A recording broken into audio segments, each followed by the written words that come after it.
Welcome to Wizards Institute, the #1 community to learn smart investing and financial independence. Great. We have a very special guest today, actually my mentor in real estate investing, Tariq Sattar. Tariq, welcome and thank you. Thank you, Sam. Happy to be here. Great. Why don't we start off with who you are, Tariq, and then maybe tell us what you do in real estate. We know you do a lot. And then I want to have a lot of questions for you in terms of how you invest and why you invest, and all the secrets you'll share with us today. Sure. So I have been in the multifamily space now for a number of years, coming up on 5 years. And prior to that was in the single family space for some years. So I have been in real estate, exclusively focused on real estate investments for the last 7+ years. Within single family, I had grown a pretty substantial portfolio in a short amount of time. And then just because of the pace at which that was going, although I was going at a pretty rapid clip of acquiring a house every 10 days or so, it still took me a year and a half to get to about 55 single family homes. And my goal was to have a portfolio at least of about 200 homes, and realized at that point that it was going to take a whole lot longer to get there, and started looking at other avenues within commercial real estate. And having done a lot of analysis and reading and meetings and interviews with people, zeroed in on multifamily. And that is the space that I have been in now for a number of years. I've syndicated about 1,800 units in several different states. And the acquisitions that we have syndicated total about 120 million in acquisition value.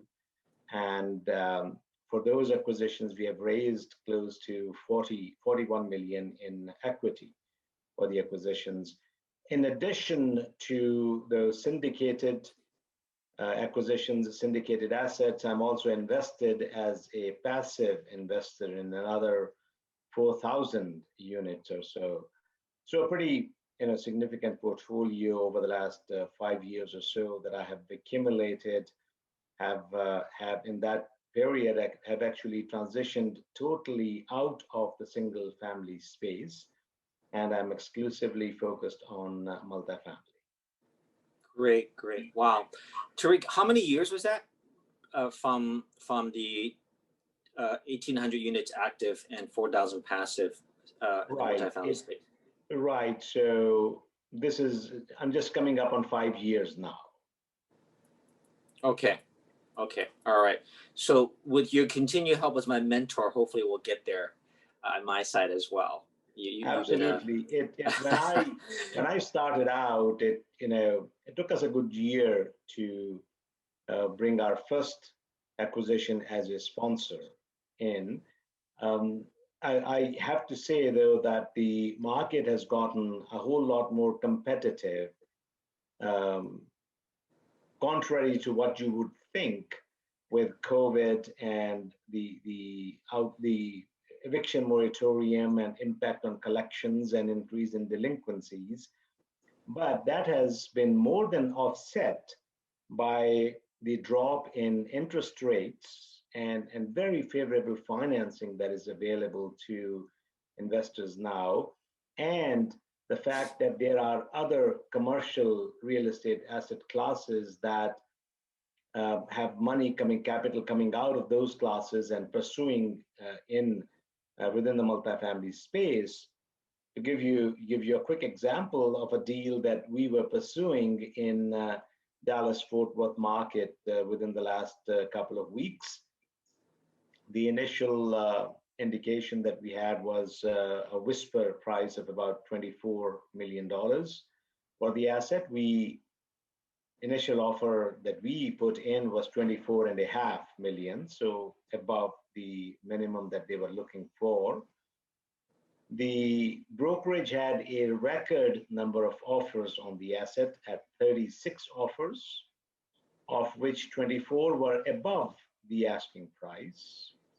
So they brought quite a large number into the best and final round, and it went to an investor that put up $1 million non-refundable, no questions asked, day one. My goodness. My Yes. goodness. Wow. Wow. Yeah, I want to come back to that and talk about why this asset class has been so hot, and maybe it's even more so during COVID, right? But before that, a bit more about your background. You have a very impressive background. You went to a school called Cooper Union before NYU, which many of us know is one of the top tech schools. It's a small school, if I'm correct, but it's a very top technology school, probably no less than the MITs or the Stanfords of the world. But you also had a illustrious career in finance, right? So can you kind of tell us a bit more about that, Tariq, and then how, after doing so many years of other types of investing or advising and investing, why did you then zone in on multifamily, in particular this type of investment? Because there's so many opportunities elsewhere. So, right, can you explain that to us? Sure. So I, did go to an engineering school, Cooper Union. I have a master's in instructional design and worked as an engineer for a total of 6 months. And very quickly saw that although I had gone through all that education, that engineering was not what I was looking to do for a long period of time. What were you engineering? Civil engineering. Okay.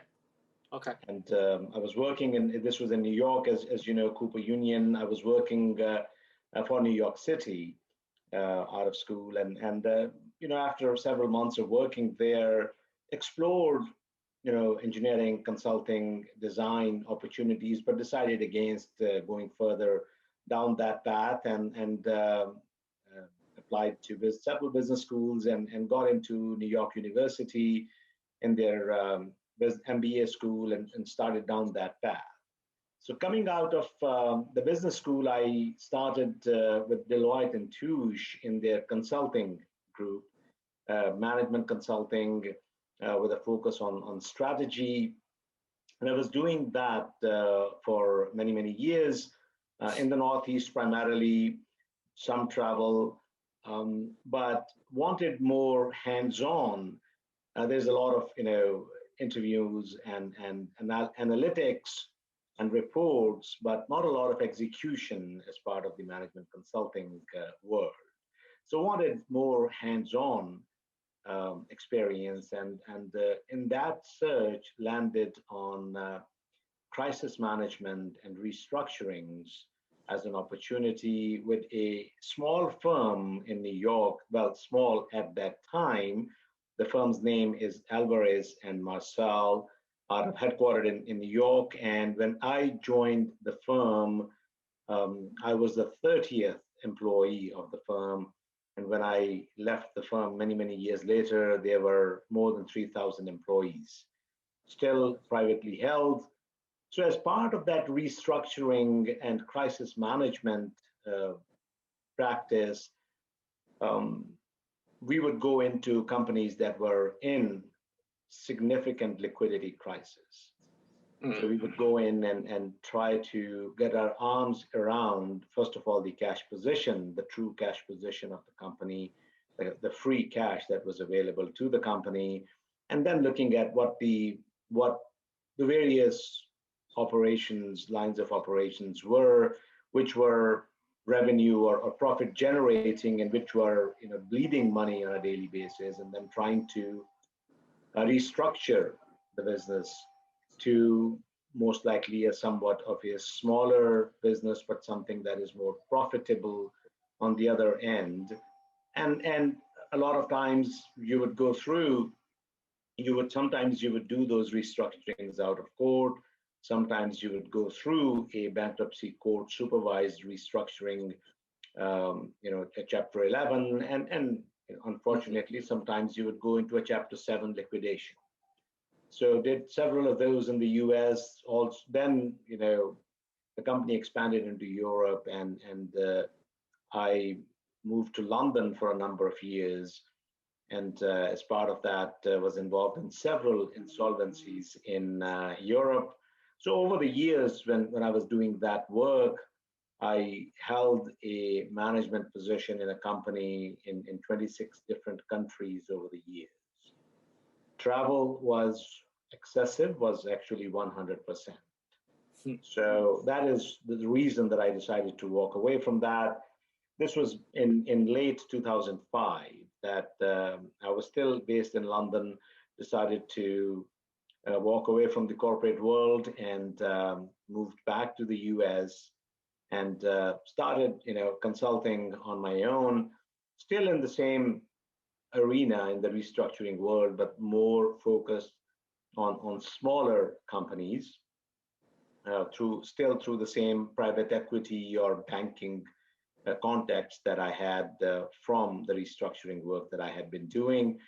Did a lot of stock market investing, and my wife kept pushing me to explore real estate and buy at least one single family home as an investment. So she kept hammering that for a number of years, and I started reading up on it in 2012, 13 timeframe.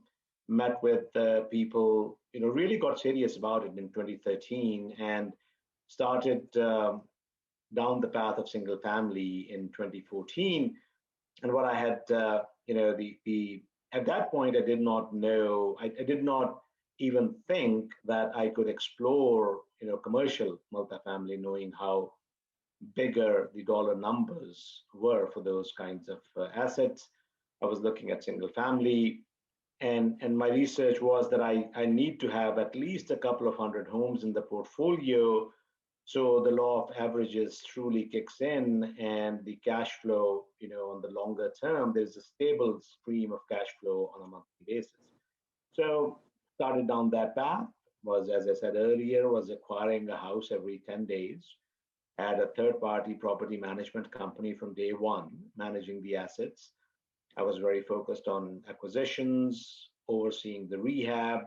I would buy these houses with cash, and as they would go through the rehab and the property management company would bring in a tenant, I would refinance them and pull out a vast part of the equity out and keep that circle going. But just the pace was not fast enough. Decided to explore other asset classes, and I looked at a lot of commercial asset classes. Looked at hospitality, looked at retail, office space, industrial, self-storage, senior housing, student housing, and multifamily. And the three sectors that I really zeroed in on were senior living, self-storage, and multifamily. Those are the three sectors that I narrowed it down to.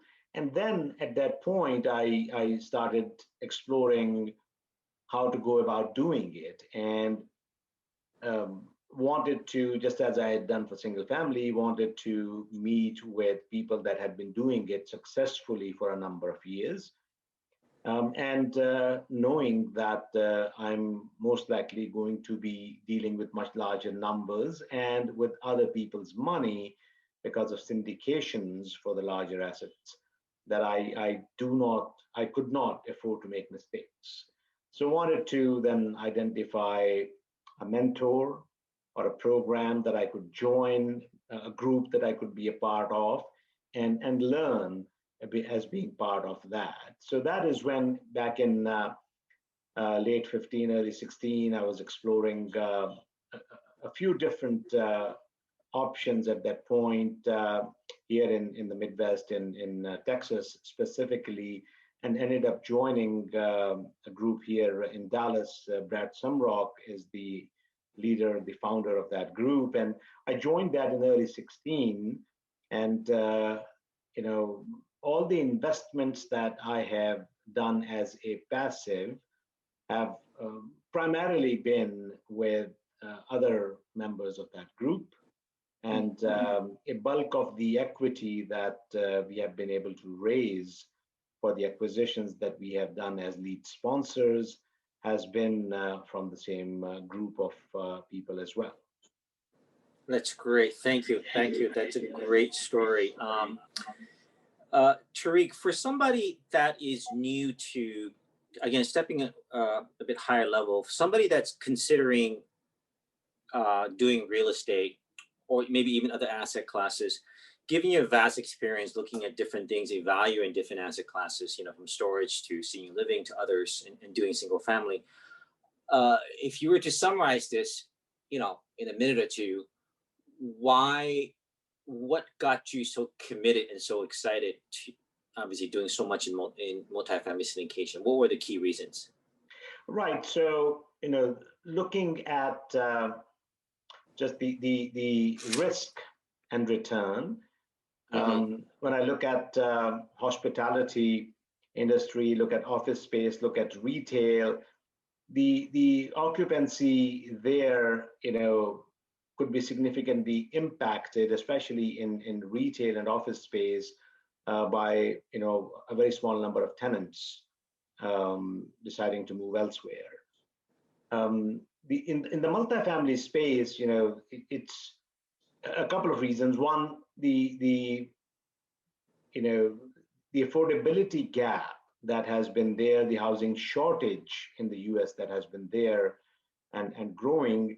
That, those factors, and then another very interesting thing that I found out while I was doing my research was, as a sponsor, the financing that is available to multifamily in multifamily acquisitions from Fannie and Freddie, Fannie Mae and Freddie Mac, which is non-recourse financing, was not available in any other commercial space that I was looking at. It could be, again, in residential, could be possible in development through HUD, but in the other commercial spaces that was not there. So that to me was a significant factor. And then just, the fact that the affordability gap with the interest of the younger, generation not wanting to buy homes and have more of a, mobility capability to be mobile, just those factors played into it. And the fact is that the three sectors, the three areas that I mentioned to you, other than multifamily, the self-storage and senior housing, very similar, characterization there as well. And I continue to have interest in both of those sectors, but ever since I have been so focused in multifamily, just have not had the time to explore those any further. Sure. Do you anticipate with the new administration and how maybe the secret's out that the next 5, 10, 15 years, this multifamily space would continue to be attractive or as attractive? The cap rates have continued to compress in the space. The pricing has continued to go up, and there have been reasons for it, reasons that you could not have foreseen some time ago. The fact is that the affordability gap continues to grow. The housing shortage continues to persist. So knowing that, and especially if you are focused on and looking at markets with a net positive migration trend, sustained net positive migration trend with employers coming into those specific markets that you might be looking at. So you put all those things together. I think this continues to be a very attractive class for the next several years. One other factor that wasn't as significant when I started down this path is the depreciation loss benefit that really came into play when the tax code changes were pushed through by the current administration a couple of years ago. And what that did was that for an investment, on average, if an investor is putting in $100,000 into a multifamily investment, you could get loss in the first year of, north of $70,000 in the very first year.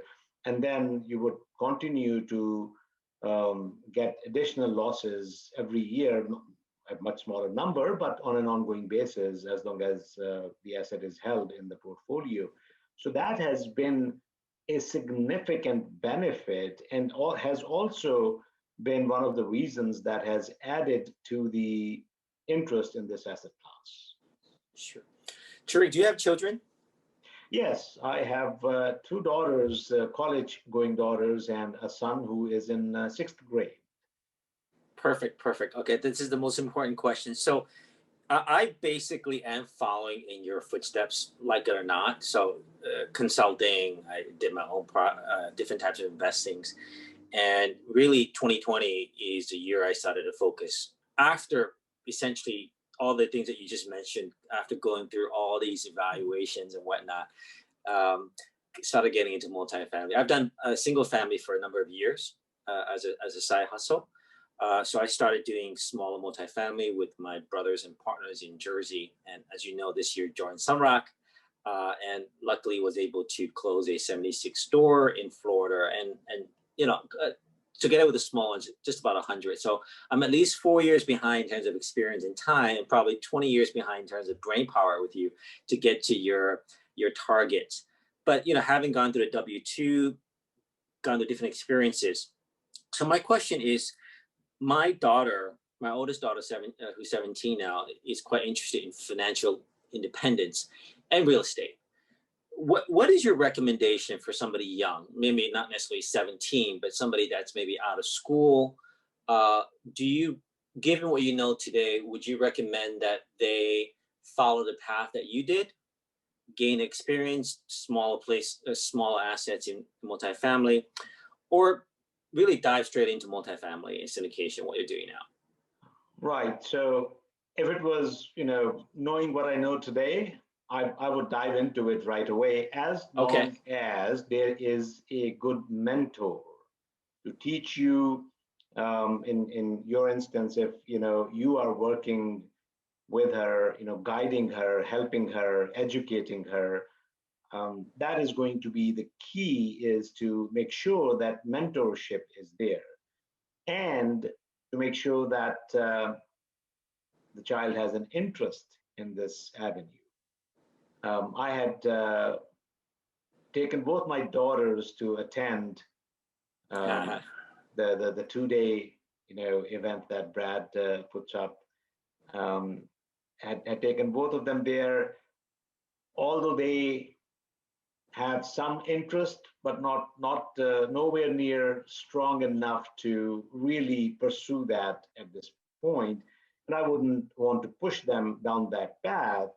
In their case, my hope is that once they go through, my elder one is finishing her master's this year from Johns Hopkins, and my younger one is a junior in OU, Oklahoma University.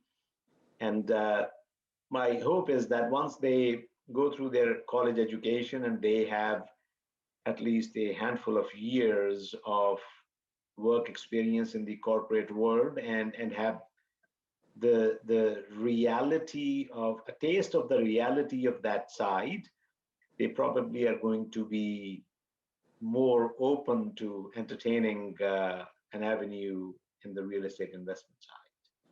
Sure. No, that's great experience. I think at 17, at least my daughter is sometimes on, sometimes off. But hopefully she's more on than off. And right, and then, as I said, as long as there is some degree of interest, and with your background knowledge and with your own pursuit on that path, I think it's great if she has some level of interest, if she gets started so very early on. It is just absolutely fantastic. Yeah, I'm going to come back to that, but first, let me ask you, as a passive investment syndication, I started to do that as well this year. Most of the deals that I see promise in and outside Sunrock Group are in an 8 to 9% annualized sort of dividends returns, pay monthly, pay quarterly, and then 3 to 5 years, 1.5 to 2 times the money, right? You've been doing this. You've invested passively in 4,000 doors. Are you getting these numbers? Bottom line is, San, as I had, when I was doing the single family, that my goal was to have at least a couple of hundred doors or a couple of hundred homes. And the reason was that you got to have a large enough scale that law of averages kicks in. The whatever you assume, whatever you budget going into it is going to be wrong every single time. Some would be worse, some would be better, some would be close. There'll be surprises in every single one of them. There'll be hurdles, there'll be things that you would have no expectation, no idea of that will come and hit you. So, and that was indeed the case in the single family space. In the multifamily space, the experience is not much different. I have invested in dozens of deals as a passive investor. There are those that doubled my money in under 2 years. There are those where I barely got my equity back in 4 years. Okay, but 4,000 doors, that's a lot of scale, Tariq.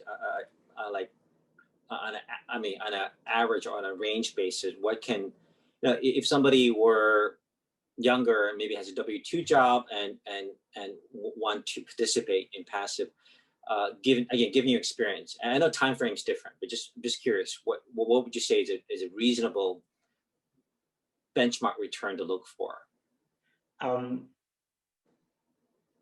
The thing to realize is that the market has been very strong. The cap rates continue to stay compressed or compress further. The pricing keeps going up. So we are have been in a rising tide situation for a number of years. When this tide goes out, there'll be plenty of people that are naked. There will be issues at that point, but for now, the tide continues to rise. In my experience, the across the portfolio, the averages are about what is being marketed, but that is across a pretty large portfolio, and again goes back to that the scale has to be large enough that the law of averages kicks in. Now, is that 1,000 units? Is that 2,000 units in the multifamily space? I don't know. I know in a couple of years, maybe in 2.5 years, I got up to north of 3,000. And I track these quite meticulously on returns on an individual basis, returns on a cumulative basis, monthly, quarterly, annual. Overall, the average across the portfolio is in line with the monthly cash on cash and in line with the equity multiplier across the portfolio.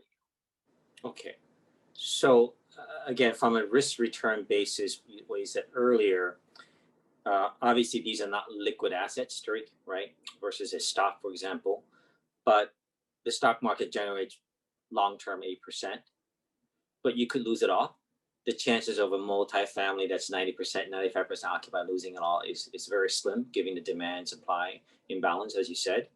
And obviously you're making a lot more than 8% on a longer term basis if you have the right investment in the right partners and with sufficient diversification. So your son or daughter each got $1 million from you down the line, and you're advising them to invest this $1 million for the long term for their kids, for retirement. How do you allocate this money? How do you advise them to allocate this money? Right. So I would, multifamily real estate is the space to be in, for longer term real estate. It will make you very decent returns in the longer term. There, markets are cyclical, real estate is cyclical as well. But the possibility of losing it all, unless there is, significant misrepresentation and fraud kind of a scenario, the possibility of losing your equity is difficult. I as I said, I've had at least a couple of instances where I've gotten the equity, maybe a percent or two, a point or two return, but have gotten the equity back. And these were assets that were troubled. They simply were not able to be managed well by the asset managers and by the property management company. Multitude of reasons. Sure. We have a couple of assets in our portfolio that we have syndicated as sponsors that have not performed near the pro forma or the potential that we had, underwritten initially. But we have sold a couple of those. There's one that we are right now looking to sell. But even in a worst case scenario, we are looking at an annualized return of close to 8 to 9%. Sure. So still less than what we had promised, but still pretty decent return. But again, the interest in the sector continues to stay very strong. There are, as I said earlier, multitude of reasons why that is and why we think it will continue to stay strong for some period of time, especially in the B and C sector, the workforce housing that we focus in on. Sure. So are you all in then on this $1 million in multifamily, or would you have other? I'm just curious, what other assets are in your portfolio, or you would advise your kids to hold to balance out the multifamily? Right. So what I have done is a bulk of my investment is in a vast majority of it is in the multifamily space, but I have invested in a couple of development projects. Okay, also real estate. Yeah. Right. One is a senior living facility. One is actually a self-storage and RV park. One is a mobile home park. Sure. I'm actually right now in the process of investing in another development opportunity, which is a large development of single family homes. So I have diversified some, but still within the real estate arena. Wow. Okay. So you're 100% real estate. Yes. But different types of, and it looks like it's primarily workforce related housing. Right. Primarily multifamily workforce housing, some development, which would be, and the development ones are not in multifamily space, the ones that I've invested in. And what I have done is, I have the money that I initially put in as my seed money into the various passive or sponsored acquisitions. As several of them have gone full circle or refinanced and returned the money, I'm keeping the seed money in the system, and I'm taking part of the profits out and diversifying into some of these development opportunities as opportunities come along. Sure. Tariq, our time is running short. The title of the book that we just published, 10 Commandments of Investing, is a result of studying nearly 100 investment wizards, right, that are super successful. And what we found is that there's these commandments or guiding principles that no matter the asset class or geography or time frame, these investors all tend to follow to make them very successful. It's almost like guiding principles from the Bible, right? Commandments. What are Tariq's top investment commandments or guiding principles? I'm just that things that you will always follow or never do. Right. So I mean, one of the key thing is that any space that I'm going to put money into, I need to understand it. Sure. I need to know it. I need to understand it. I need to be as knowledgeable about it as can be before I'm going to put my money into it. I need to know the risks. I need to know the returns. I need to know, things, however slight or minor the possibility might be, what kind of adverse things could happen in that space in my investment. Then in within this space, since we are relying on when I'm investing as a passive investor, I'm relying on others to manage the asset, manage the investment. That relationship on who the person is or the company is that I'm giving my hard-earned dollars to is critical. I rely very heavily on my personal interaction with the decision makers. Rely quite heavily on their track record. What have they done? How long have they been doing it? How have the other historical investments been? And then I trust but verify every single time. Does not matter who it is. I dig into it, I analyze it, and rely quite heavily on my gut feel on both on about individuals and about investments. If something doesn't feel right, I'll move on. I consider these investments as just like buses. If I miss this one, there'll be another one 10 minutes behind it. Sure. And I Sure. need to make sure that no one else is going to care about my money as much as I personally would. And I, stick by that. A lot of times people, rely on someone else doing the diligence. Someone else may have done the diligence, may have dug into it, and I'm just gonna, reap the benefit of it. I simply will not do that. So Sure. Yeah, that's a recurring theme of almost all the successful folks, whether they're billionaires or VCs or hedge fund guys. It's really putting the 10,000 hours, get to the independence of thought, getting conviction, and really doing the work yourself to make sure that you don't make some dumb mistakes. So that's great advice, Tariq. Fantastic. Well, I'm excited. I'm excited to be following your giant footsteps.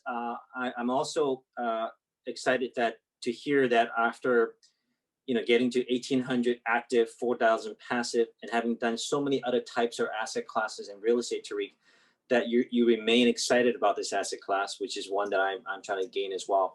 Hopefully our audience also, whether they're beginners or experts, can learn from this and spend a bit more time in multifamily, because it's obviously worked really well for you. So Tariq, thank you so much for your sharing. Really appreciate it. Thank you very much. Look forward to doing a deal with you in the next year. Absolutely. Looking forward to it. Thank you for joining us. Please visit Wizards Institute to access the blog summary of today's session, to learn more about other speakers, and to network with other investment wizards. Wizards Institute, the #1 community to learn smart investing and financial freedom.